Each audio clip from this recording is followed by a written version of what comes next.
জামালপুরে প্রশান্তি school and কলেজের স্কুল ও কলেজের কার্যক্রম বন্ধ ঘোষণা করেছে ময়মনসিংহ শিক্ষা বোর্ড। সকালে বোর্ডের 6 সদস্যের একটি দল কলেজ পরিদর্শন শেষে এই সিদ্ধান্ত নেয়।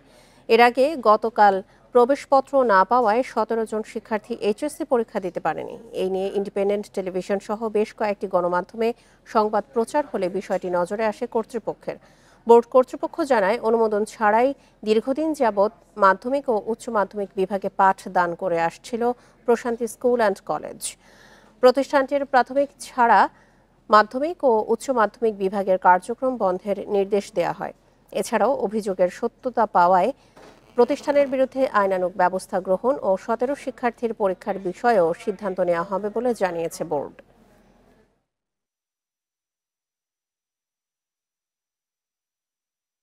প্রশান্তি স্কুল অ্যান্ড কলেজটা বেসিক্যালি এটার কোনো অনুমোদনই নাই, অনুমোদনবিহীন একটা কলেজ।